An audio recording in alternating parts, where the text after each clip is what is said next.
आप सबके बीच में जब ये टैंकर पहुंचेंगे, ये काम होगा, तो ये 1111 टैंकर जीपीएस सुविधा के साथ जनता की निगाहों में काम करेंगे।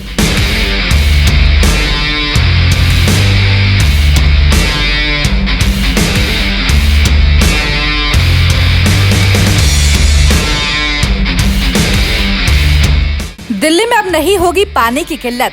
दिल्ली सरकार ने जल आपूर्ति को लेकर उठाया बड़ा कदम। दिल्ली वालों के लिए किया गया 1111 पानी के टैंकरों को लोकार्पण। ये तस्वीरें आदर्श नगर विधानसभा के अंतर्गत आने वाले निरंकारी डीडीए ग्राउंड की है, जहां दिल्ली सरकार ने दिल्ली वालों को दे दी है एक बहुत बड़ी सौगात।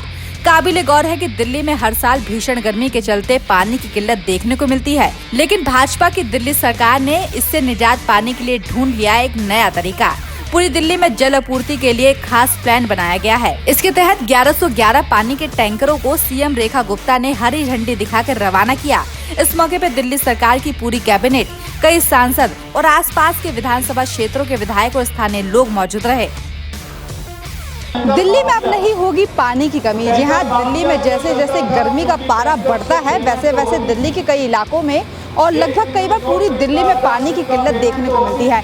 कई इलाके तो ऐसे भी होते हैं जहां कई दिन तक पानी नहीं जा पाता, पानी आता भी है तो गंदा पानी आता है। पर दिल्ली बीजेपी सरकार ने इसके लिए भी एक बड़ा आदेश या कहें कि एक लोगों को एक नई सौगात दे दी है। बता दें कि इस वक्त हम बुराड़ी के निरंकारी कॉलोनी में मौजूद है और यहाँ पर आज 1111 टैंकरों का आज लोकार्पण किया जा रहा है। मैं आपको बता दूं कि जल आपूर्ति व्यवस्था के लिए 1111 जल टैंकर का भव्य आज यहाँ पर लोकार्पण किया जा रहा है। आपको बता दें कि जिन 1111 पानी के टैंकरों को हरी झंडी दिखाकर रवाना किया गया है, उन सभी में जीपीएस लगा हुआ है, यानी अब पानी के तस्कर हाथ मलते रह जाएंगे। अब दिल्ली के लोगों तक सीधी की जाएगी पानी की आपूर्ति। वही सीएम रेखा गुप्ता ने टैंकर माफिया को जड़ से खत्म करने की बात कही। सीएम साहिबा ने कहा कि हर घर तक नल से पानी पहुंचाने के लिए दिल्ली सरकार पूरी तरह से प्रतिबद्ध है।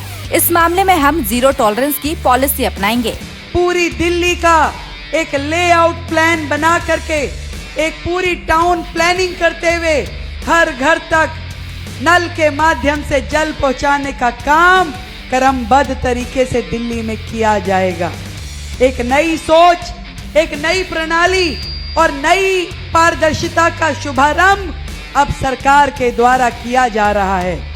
आप सबके बीच में जब ये टैंकर पहुंचेंगे, ये काम होगा, तो ये 1111 टैंकर जीपीएस सुविधा के साथ जनता की निगाहों में काम करेंगे। उनकी निगरानी स्वयं जनता करेगी। इस मौके पे आदर्श नगर विधानसभा से विधायक राजकुमार भाटिया और मॉडल टाउन से विधायक अशोक गोयल देवरा ने अपने विचार रखे। देखिए क्या कुछ बोले दोनों भाजपा के विधायक। इस वक्त आदर्श नगर से विधायक राजकुमार भाटिया जी मेरे साथ मौजूद हैं, इनसे बात करेंगे। भाटिया जी, सबसे पहले तो बहुत बहुत शुभकामनाएं। आदर्श नगर विधानसभा से आप विधायक और आपकी ही विधानसभा से आज 1111 टैंकर रवाना किए गए हैं मुख्यमंत्री के द्वारा।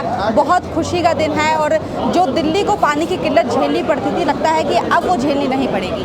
देखिए, 1111 टैंकर की संख्या महत्वपूर्ण है कि अब दिल्ली में पानी की चोरी नहीं हुआ करेगी। अभी तक ये आक्षेप लगते थे कि दिल्ली में पानी चलता तो है, जनता तक नहीं पहुंचा। तो दिल्ली की मुख्यमंत्री ने उस जो बीच की लीकेज और सीपेज है उसको रोकने का काम किया। जीपीएस और कमांड सिस्टम के द्वारा इस पूरे काम को पूरा करने का काम किया और मेरे लिए सौभाग्य की बात है कि मेरी विधानसभा को इस काम के लिए चुना। मैं दिल्ली की मुख्यमंत्री का आभार व्यक्त करता हूँ। देखिए, दिल्ली वासियों के लिए आज एक बड़ा दिन है। माननीय मुख्यमंत्री जी ने 1111 जल के टैंकर आज यहाँ से रवाना किए हैं जो जीपीएस से लैस हैं। और पहले भी टैंकर चलते थे, लेकिन वो कहाँ चलते थे उसकी जानकारी नहीं होती थी और लॉग बुक में भी बड़ी धांधली होती थी। अभी माननीय विधायकों को भी माननीय मुख्यमंत्री जी ने निर्देश जारी किए हैं कि वो इन सब के ऊपर अपनी निगरानी रखें और सही समय पर सही जगह और सभी वर्गों के लिए, किसी भी विशेष वर्ग के लिए नहीं, सभी वर्गों के लिए पानी इस गर्मी में पहुँचे।